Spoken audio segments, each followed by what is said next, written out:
Je m'appelle François-Xavier Dugripon, j'ai travaillé pour Engie et Soven qui a été mentionné, notamment j'ai structuré les approvisionnements bois-énergie de cette entité. Je suis aussi administrateur de FCBA, que certains d'entre vous connaissent sans doute, le Centre de transfert de technologie de la forêt. On parle de bois-énergie et je pense que ce serait utile pour nous tous de partager quelques-uns des éléments clés de l'environnement énergétique actuel. On parle beaucoup de transition énergétique. Alors c'est un mot valise dans lequel on met beaucoup de choses et que je voudrais illustrer par un certain nombre de réalités économiques.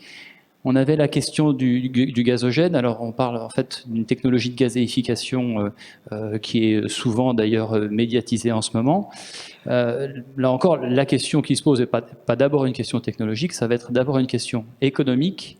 Et je voudrais remettre ce sujet en perspective. Quand on vend du bois énergie, quelle valeur ça a par rapport aux autres énergies? C'est le sujet qu'on va regarder. Alors, le monde de l'énergie est bousculé aujourd'hui, et je vais l'illustrer par 4 points. Le premier sujet va être l'abondance des ressources fossiles. On nous explique toujours qu'un jour il n'y aura pas de pétrole. Oui, mais qu'est-ce qui se passe aujourd'hui? Le deuxième point, c'est la baisse du prix du gaz. Et il faut avoir aussi cet élément en tête, consécutif notamment au premier point, mais pas seulement, on y reviendra. Le troisième point, c'est ce qui se passe sur les marchés de l'électricité. On a une baisse très rapide et très forte des coûts de production de l'électricité. Et on regardera aussi ce qu'il en est du prix. Parce qu'il s'agit de bien différencier le coût et le prix. Fort de ces éléments, on parlera ensuite des défis que ça pose pour le bois énergie, mais parlons un peu d'énergie. Alors, on nous explique qu'on va manquer de pétrole, sauf que sur les 20 dernières années, les réserves prouvées de pétrole, elles ont augmenté de 50%. On n'a jamais, si on regarde le ratio réserve sur production, ce calcul en 2017 n'a jamais été aussi élevé de toute l'histoire de l'humanité. Donc oui, un jour on manquera de pétrole, mais la réalité ici et maintenant, c'est qu'on n'en a jamais connu autant par rapport à nos besoins. Qui plus est, si vous regardez ces 3 diagrammes du haut sur le pétrole, vous regardez que la situation géopolitique mondiale, elle a fondamentalement changé sur les 10 dernières années. Il y a 20 ans, 70% des réserves connues étaient dans les pays arabes. C'est plus vrai. On est à moins de 50% aujourd'hui. Les Américains sont devenus autosuffisants quasiment en pétrole. Les pays, là vous voyez le vert foncé, alors le vert c'est malheureusement pas l'Europe, l'endroit où on a beaucoup trouvé de pétrole sur les 10 dernières années, c'est en Amérique du Sud. L'actualité politique du Brésil n'est probablement pas sans lien avec le fait que le Brésil soit devenu un des pays dans lequel les ressources de pétrole sont connues, sont aujourd'hui les plus élevées. Je ne parle pas du Venezuela, qui est le pays qui a le plus de réserves de pétrole au monde. Donc première idée, on n'a jamais eu autant de pétrole connu avec nous. Deuxième idée, ça a été la même chose pour le gaz. Alors on parle des pétroles de schiste, des gaz de schiste. Aux États-Unis, pareil, les États-Unis deviennent exportateurs de gaz. C'était inimaginable il y a 10 ans. Alors le sujet du gaz est quand même resté plus stable dans la répartition des ressources. On a toujours 3 pays qui se partagent 75% des ressources connues, l'Iran, le Qatar et la Russie. Pour autant, on est sur une même perspective d'avoir des ressources qui se sont accrues plus vite que le rythme de consommation qu'on pouvait avoir. Donc ayons bien en tête que oui, un jour il n'y aura plus de pétrole et plus de gaz, mais aujourd'hui, on en a largement assez. Conséquence, on a eu un bouleversement sur la mécanique des prix du gaz. Alors pourquoi je parle des prix du gaz? Parce que vous savez bien quand on vend du bois énergie qu'on est directement en concurrence avec le gaz. Donc de comprendre un peu comment évolue le marché du gaz, c'est utile si vous voulez vendre du bois énergie. Qu'est-ce qui s'est passé sur le marché du gaz? On a en fait 3 marchés qui ne sont pas reliés mécaniquement. Il y a le marché américain, le marché asiatique et le marché européen. Et transporter du gaz, c'est très cher, donc connecter ces marchés-là, c'est pratiquement très difficile avec le gaz. Qu'est-ce qui se passait jusqu'à 2010, grosso modo? Ces trois marchés étaient à peu près accrochés en termes de prix, et ils étaient corrélés au pétrole. Pourquoi ils étaient corrélés au pétrole? C'est très simple. Le gaz se développait en compétition avec le fioul, et donc les gaziers faisaient un calcul de dire « moi je vais vous vendre du gaz 10% moins cher que le fioul ».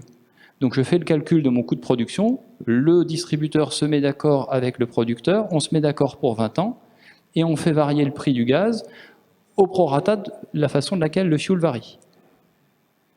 Bouleversement en 2010, conséquence de deux éléments.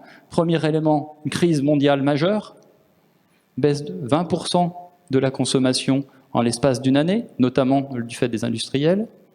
Et puis, les Américains arrivent à un palier sur une production de gaz de schiste qui fait qu'ils deviennent quasiment autonomes en gaz. Et donc, les gaziers se sont retrouvés dans une situation où ils avaient simultanément une forte baisse de leur demande et des afflux de volume sur le marché. Et donc, mécaniquement, le marché du court terme, du spot, a mis des volumes très importants à disposition qui sont venus, en fait, détruire les marchés historiques de long terme qui étaient fondés sur le pétrole. Conséquence, vous voyez la courbe verte, le prix du gaz aux États-Unis s'est écroulé, et comme les volumes de gaz produits aux États-Unis ont continué de croître, qu'on avait aussi des volumes supplémentaires en Europe, on voit un prix du gaz qui s'est mis à varier indépendamment sur ces trois marchés. Vous voyez le marché asiatique, lui, qui a été perturbé par Fukushima, avec une consommation de gaz qui s'est fortement accrue pour pallier à l'arrêt des centrales nucléaires. Ce qu'on peut imaginer, c'est que maintenant que les États-Unis deviennent exportateurs de gaz, on pourrait voir reconverger ces marchés-là, avec du transport de GNL, vers un prix qui sera, lui, complètement indépendant du pétrole et probablement tiré par le prix bas du marché américain. Le gaz aux États-Unis est 3 fois moins cher qu'en Europe. Donc, première idée, on a aujourd'hui une abondance de ressources fossiles. Deuxième idée, le gaz est devenu indépendant en prix du pétrole, et le marché mondial est tiré par un marché américain qui est surabondant en gaz, et donc qui a un prix bas. En même temps, on est dans une révolution industrielle quant au coût de production du photovoltaïque. Alors c'est une courbe un petit peu complexe, je m'excuse. Alors c'est un graphe en logarithme. Donc vous voyez les abscisses qui sont multipliées par 10 de case en case, et les ordonnées, et les abscisses aussi. En ordonnée, on a le prix des panneaux photovoltaïques, en dollars par mégawatt. En abscisse, on a la quantité en gigawatts de panneaux photovoltaïques qu'on a installés, et on représente sur la courbe les années auxquelles on voit progresser la situation. Eh bien, on voit sur ce graphe logarithmique, on a une courbe à peu près droite, et pour faire simple, le prix du photovoltaïque est divisé par 3 tous les 5 ans. Il y a 20 ans, j'étais opérateur de réseau dans la Sarthe pour EDF, GDF Service. On avait raccordé une ferme qui était à 500 mètres du réseau parce que c'était moins cher de mettre du photovoltaïque dans la ferme que de tirer du réseau. Ça coûtait 600 € du mégawatt. Aujourd'hui, on est à 60 € du mégawatt. Produit avec le photovoltaïque. 60 € du mégawattheure. On a divisé par 10 en 20 ans. On est aujourd'hui sur des coûts de production de l'énergie photovoltaïque qui sont inférieurs à l'énergie que je vais acheter sur le réseau. Et ça va continuer. Ça veut dire que si je me projette à 5, 10, 15 ans, on va vers une électricité abondante et bon marché, sans subvention. En même temps, graphe de gauche, c'est le prix de l'éolien. L'éolien offshore, parce qu'on était d'abord en onshore, mais l'éolien sur Terre pose quand même des problèmes d'acceptabilité, donc on s'est mis à le mettre en mer. En mer, on a des coûts qui augmentaient. Parce que plus on va loin, plus c'est coûteux à raccorder, plus c'est complexe à, je dirais, ancrer au sol, etc. Ce mouvement s'est inversé. On est aujourd'hui sur des coûts de production éoliens offshore qui sont eux aussi autour de 60 € du mégawattheure. En même temps, parce que vous allez me dire, oui, mais le bois, c'est quand même bien mieux. On peut le brûler quand on veut, alors que le photovoltaïque et l'éolien, il faudra qu'il y ait du soleil. Sauf que là, sur les 10 dernières années, le prix de stockage de l'électricité avec les batteries, vous voyez la courbe de droite, il a été divisé par quasiment 10. Là, on n'est pas sur une révolution technologique, on est sur de l'industrialisation. Vous avez des acteurs comme Tesla qui font des méga usines de batteries et qui réduisent très très fortement les coûts de production de ces instruments-là. Autrement dit, l'électricité intermittente solaire photovoltaïque, son coût de production est en train de baisser très rapidement, et la problématique du stockage, elle est en train d'être traitée par le fait que ce prix des batteries est en train de baisser lui aussi très rapidement. Alors, vous me dites, oui, mais moi, je n'ai pas vu mon électricité baisser. Ben, vous avez raison. Là, je vous montre le graphe du prix de l'électricité pour un particulier en Europe. Donc, on varie d'un facteur 1 à 3. Et ce qui est intéressant, c'est de voir que le prix de marché, quel est le coût de production de l'électricité sur ces différents marchés. On se balade entre 50 et 70 € du mégawattheure. C'est logique. C'est le prix marginal du dernier moyen que vous allez mettre en œuvre qui fait ce coût-là. Et on a de plus en plus de renouvelables qui est venu dans nos marchés européens. Donc le coût sur le marché, il est autour de 50-60 € du mégawattheure.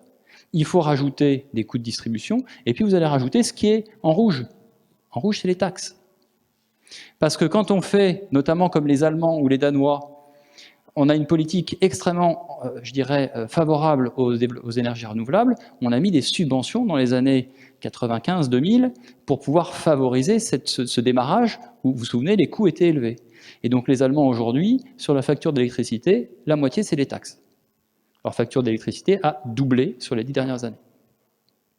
Donc ne confondons pas le prix de l'électricité que vous comme moi, nous voyons tous les jours qui augmente et qui va continuer d'augmenter parce que les subventions qui sont attribuées aux énergies décentralisées, aux énergies renouvelables, sont en croissance, et c'est un effet cumulatif. Tout ce qu'on a donné pour 10 ou 15 ans, il va falloir continuer de le payer pour les 10 ou 15 ans qui viennent. Donc notre prix facial, celui qu'on constate, il est élevé, mais pour autant, le coût de l'énergie brute qui est derrière, il est en train de baisser. Et ça pose un problème de compétitivité majeur pour le bois énergie, évidemment. Alors, justement, quel défi pour le bois énergie dans un contexte qui est, en termes de valeur, de plus en plus difficile? Alors, le bois énergie, il dit, mais moi, j'ai un super atout, c'est le carbone. Parce que je peux stocker du carbone, parce que je suis carbone neutre, et donc je devrais, moi, avoir finalement une sorte de premium lié à ma valeur sur le climat. Sauf que, alors là, je vous ai mis 3 courbes. Les 2 courbes du haut vous indiquent que vaut le carbone sur les marchés. Et donc au niveau de l'Union européenne, c'est un fiasco majeur. C'est un fiasco majeur. Alors on est parti avec des prix de carbone qui étaient entre 20 et 30 € la tonne quand ça a été lancé en 2005. Et puis pas de bol, on a eu, encore une fois, cette crise économique que personne n'avait anticipée dans cette ampleur-là en 2009-2010. Et on n'a toujours pas aujourd'hui le niveau de production industrielle qu'on avait avant la crise. Autant dire que les quotas qu'on a attribués à tout le monde pour démarrer, on ne les a toujours pas consommés. Et donc évidemment, ce marché de carbone dans lequel on donnait des quotas au départ et il baissait peu à peu, mais comme la production a baissé plus vite que les économies qu'on pouvait faire, il n'a jamais marché. Alors on arrive à la fin de cette période et on voit là depuis 6 mois que les prix ont remonté, avec un peu de spéculation des différents acteurs de marché qui disent bon mais là on arrive à la fin et ces quotas vont enfin avoir une valeur, et donc on voit le prix du carbone qui remonte sur le marché, mais enfin ça n'a pas marché pendant 15 ans.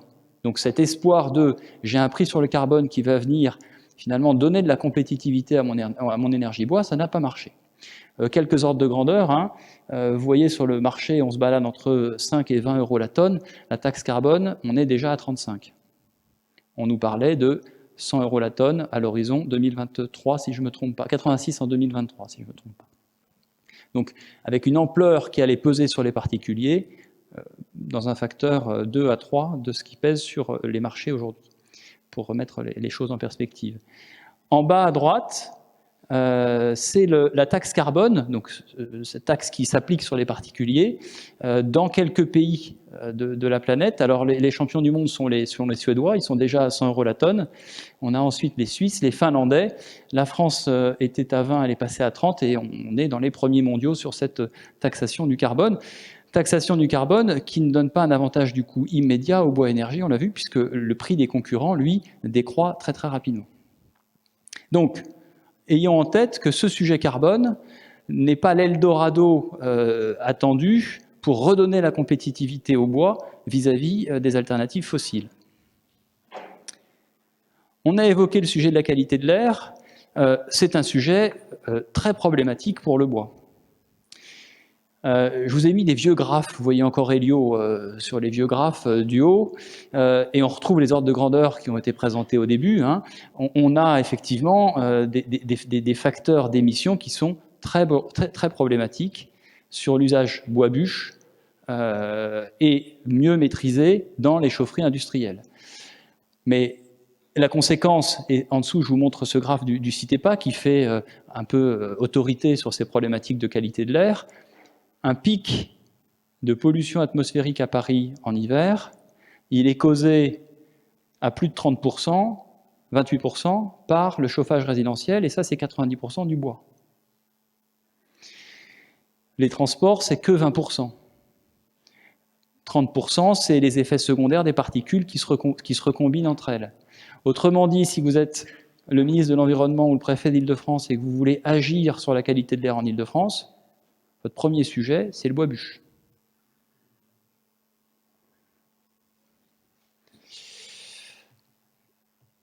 Bon, et puis le bois énergie a quand même de nombreux défis. Alors, j'aime bien, je ne sais pas si vous avez en tête ce qui s'est passé au Canada dans les années 2000. Un essayiste un chansonnier a fait un film qui a eu un succès redoutable, qui s'appelait L'horreur boréale.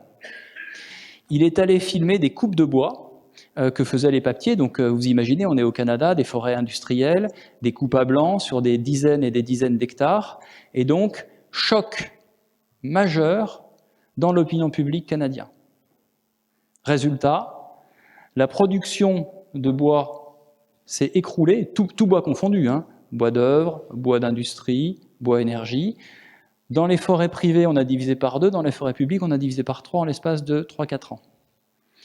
L'Université de Laval, qui formait plus de 50 ingénieurs bois par an, elle en a péniblement 2 ou 3 aujourd'hui par an. Ils s'en sont pas remis. On a, nous, en France, un défi connu, c'est que la récolte de bois, les rapports s'empilent et s'enchaînent depuis des décennies, elle est très stable. L'AMI Dynamique Bois, qui était une initiative très très positive entre l'ADEME, le ministère de l'Environnement, ça a modestement stimulé la récolte. On est sur quelque chose de très très stable. Et donc si vraiment on voulait mobiliser davantage de ressources, que ce soit pour la chimie, l'énergie, que sais-je, on ne sait juste pas aujourd'hui agir sur le volume mobilisé. Donc ça c'est un défi, on n'a pas une manette simple qui nous permettrait d'aller stimuler la mobilisation de la ressource. En parallèle, j'ai mis un petit graphe là. Les différents pays de l'Union européenne se sont engagés en 2009 dans la directive renouvelable pour dire on va avoir davantage d'énergie renouvelable. Et bien sûr, le bois compte. Bien sûr, je vais le commenter dans un instant, mais bien sûr, le bois compte pour les énergies renouvelables. Et tous ont dit on va augmenter le volume de bois qu'on va mobiliser pour faire des énergies renouvelables. Sauf que tous n'ont pas des ressources supplémentaires disponibles, tiens, à commencer par la France. Et quand on fait une petite addition de « mais quelles ressources disponibles vous avez ?» et quel engagement vous aviez pris en 2009 pour 2020 de bois supplémentaire, le déficit au niveau de l'Union européenne, c'est 100 millions de tonnes. Ça veut dire qu'il faudrait que l'Union européenne importe 100 millions de tonnes de plus que ce qu'elle sait mobiliser entre 2010 et 2020 pour atteindre les objectifs renouvelables qu'elles se sont donnés. On voit bien là tous les défis et les problèmes de cohérence que pose l'acceptabilité par l'opinion, qui est très fragile, que pose la réalité de la mobilisation de la ressource et que posent les défis ou les enjeux que les gouvernements se fixent. Alors, je disais, bien sûr, renouvelable. La deuxième directive renouvelable, puisque l'idée c'est de dire qu'est-ce qu'on fait après 2020, qu'est-ce qu'on fait à l'horizon 2030. Donc vous avez peut-être suivi des débats entre la Commission européenne, le Parlement, pour dire est-ce qu'on fait 30%, 40% de renouvelables à l'horizon 2030, etc. Donc cette directive a été validée l'année dernière. Elle a été attaquée la semaine dernière par des associations environnementales qui dénoncent le fait que le bois soit considéré comme renouvelable et pris en compte dans les hypothèses d'énergie renouvelable à l'horizon 2030. Donc, une contestation environnementale et sociale des éléments positifs renouvelables du bois qui s'intensifie. Alors, dans ce contexte d'une valeur des énergies alternatives qui baisse et des défis pour le bois en général qui s'accroissent, quelle perspective on peut imaginer et quelle perspective positive j'ai envie de rechercher pour le bois énergie. Alors, avant de rentrer dans le positif, quand même un ordre de grandeur. Moi, j'aime bien avoir quelques ordres de grandeur. Au fond, imaginons par un coup de baguette magique qu'on puisse s'appuyer massivement sur l'énergie bois. Ça ferait quoi ? Alors là, je cite quelques exemples. Si je comparais ça au réacteur de la centrale de Gravelines, je mentionne évidemment le sujet de Gardanne, qui est un sujet qui défraye l'actualité depuis plusieurs années. La centrale de Gardanne, c'est une des 4 dernières centrales charbon en France. Qu'il s'agissait de convertir à la biomasse, ça veut dire remplacer un réacteur charbon par 800 000 tonnes de bois par an. Elle n'a toujours pas démarré 5 ans après parce que, pour tout un tas de raisons... Tu reviendras aussi sur Gardanne. Bon, mais encore une fois, l'idée à retenir, c'est ça. C'est imaginons qu'on utilise instantanément demain matin tout le bois qu'on coupe tous les ans en France pour faire de l'énergie. Ça ferait, grosso modo, 17-15% de l'énergie qu'on consomme en France. Donc, ne rêvons pas, le bois va rester un atout, un élément du mix énergétique, mais n'est certainement pas la solution. Alors avec du gazogène, avec je sais pas, quelle que soit la technologie qu'on mettra derrière, ça restera un élément modeste de notre consommation d'énergie des années à venir. Pour autant, la valorisation énergétique du bois a des grands atouts pour la forêt. D'abord, je vous montre cette carte où on voit les différentes chaufferies bois en France. On est un petit millier, comme vous l'indiquiez. Elles ont un gros avantage, elles sont réparties à peu près partout sur le territoire. On est sur du décentralisé. Où que soit votre forêt, on va trouver à proximité une chaudière ou un usage énergétique. Donc, pour la forêt, le grand atout, c'est qu'à contrario d'une papeterie, d'une usine de panneaux où il y en a une grosse dizaine en France pour chacun des 2 sortes, là, on a à proximité un usage. Deuxième intérêt pour la filière forêt-bois et pour la forêt, c'est que les énergéticiens, comme je l'évoquais tout à l'heure, ils raisonnent long terme. Et ce que nous avons apporté dans la filière sur les 10 dernières années, c'est de la contractualisation. C'est de la visibilité sur les volumes qu'on est capable de mobiliser. Et on voit là, j'ai mis les indices de prix qui n'existaient pas il y a 10 ans. On a créé des indices de marché qui sont des outils indispensables. Comment faire un contrat de durée si vous n'avez pas d'indice ? Je parle dans le vide. Donc on a créé des indices, on a mis en place des contrats de long terme, et ce faisant, on a une vision qui est proche de celle du forestier, qui résonne 20, 30, 40, 50 ans, plus pour certains. Donc le bois énergie est un atout pour la forêt, pas seulement parce que c'est l'épluchure de la pomme de terre, mais aussi parce qu'il permet d'avoir un usage local, et parce qu'il donne de la visibilité sur les volumes et sur les prix. Dernier élément, et au fond mon message, c'est on ne va pas travailler, on ne va pas pouvoir améliorer la valeur. La valeur, elle est faite par les énergies fossiles qui vont rester dominantes en volume pour les années qui viennent, c'est une réalité. Et donc, à défaut de pouvoir agir sur la valeur, agissons sur le coût. Or, quand on regarde l'équation de coût d'une chaudière gaz ou d'une chaudière bois, se pose de la manière suivante. Si j'ai une chaudière gaz, 80% de mon coût, c'est le prix du gaz. Autrement dit, une toute petite variation du prix du gaz, elle impacte directement la rentabilité de ma chaudière. Pour le prix du bois, comme on l'indiquait tout à l'heure, la variabilité des prix est quand même plus faible. Elle n'est pas nulle, mais elle est quand même plus faible. Et en plus, elle est très modeste. C'est-à-dire que la part du combustible, c'est que 20% de mon coût global. Donc même si mon combustible il augmente de quelques pourcents, ça n'impacte pas aussi significativement que ça le serait pour une chaudière gaz le prix final. Pour autant, et c'est ce qu'on voit là, l'inconvénient de ma chaudière bois, c'est que les coûts d'exploitation sont plus élevés. Alors, tous les problématiques de qualité, d'approvisionnement que vous connaissez bien pour en entendre parler régulièrement. Et puis, il y a tous ces coûts, quand on regarde un peu ce qu'il y a dans le combustible, on a 30% de transport, on a 25% de conditionnement de manutention, on a des enjeux de logistique qui sont majeurs. C'est-à-dire que moi, le prix payé au propriétaire à la fin, et vous le connaissez bien, c'est un tout petit bout de ce qui va faire le prix final de la chaleur. C'est pas le sujet. C'est pas le sujet.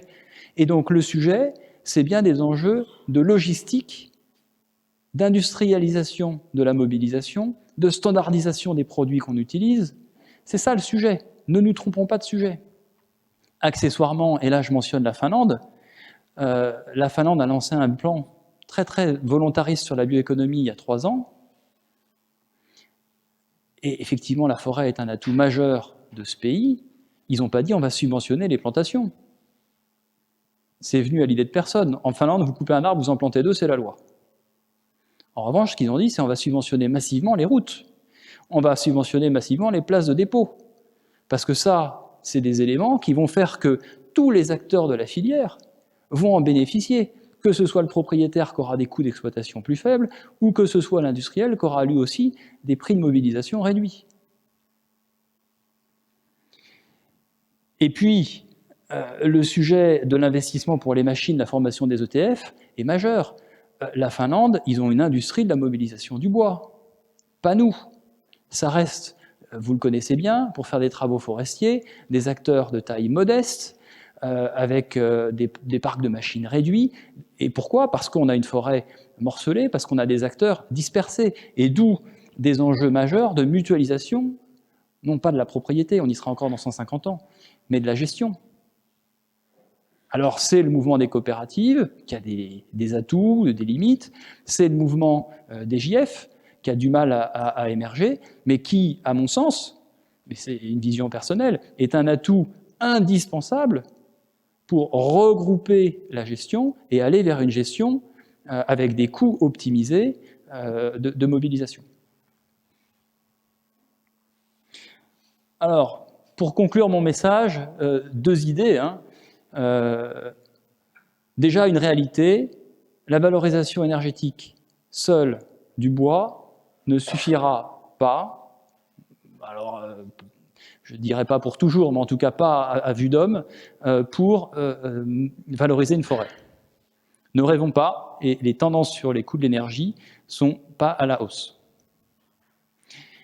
Et donc, il y a deux solutions à cette équation. La première, elle est d'additionner de la valeur, donc d'aller trouver... donc il y a des valeurs faciles, connues, bien sûr, c'est d'aller faire du bois d'œuvre, en plus, et toujours, je dirais, quand on fait une coupe. Et puis, on va avoir des valorisations plus innovantes. Alors, peut-être un jour du stockage de CO2, mais ces mécanismes-là n'existent pas encore aujourd'hui de façon, je dirais, facile et avec des valeurs suffisantes. Il y a des sujets dans le sud de protection incendie. Il y a des sujets d'élagage de réseau, quand vous êtes EDF, quand vous êtes la SNCF, donc il y a des enjeux, entre guillemets, sanitaires sur la forêt. Il y a des sujets de tenue de sol. Enfin, il y a un certain nombre de flux de revenus qu'il faut imaginer, au-delà des revenus classiques, qui sont nécessaires pour pouvoir améliorer, je dirais, le côté revenu de l'équation. Et puis de l'autre côté, ne négligeons pas le côté coût. Et alors, FCBA fait une petite étude. On a quand même, dans la surréglementation française, donc il y avait des sénateurs qui étaient parmi nous tout à l'heure, ce message mérite d'être martelé, rappelé, on surréglemente, et c'est vrai aussi dans la forêt, et ça génère des surcoûts sur les travaux qui sont de l'ordre de 20%. Et donc ça, c'est des économies qu'on pourrait faire si on s'attelait raisonnablement à ce sujet. La mutualisation des travaux, bah ça oui, on a une forêt morcelée, mais ça nous semble, les Finlandais aussi, hein, je veux dire, et ça ne les empêche pas d'avoir une exploitation industrielle de la forêt, bien que la propriété soit morcelée. Donc ne nous flagellons pas avec ce sujet, ce n'est pas le problème. Le sujet, c'est comment on regroupe les différents acteurs pour qu'ils puissent mutualiser leurs opérations de gestion et d'intervention dans la forêt. Et puis, dernier axe, c'est ne nous trompons pas dans les aides, hein, le FFN c'était très bien, mais est-ce que c'est vraiment le sujet? Est-ce que le sujet, il n'est pas dans, je dirais, du financement public, d'infrastructures qui permettent de minimiser globalement le coût d'exploitation de notre forêt? Merci à vous.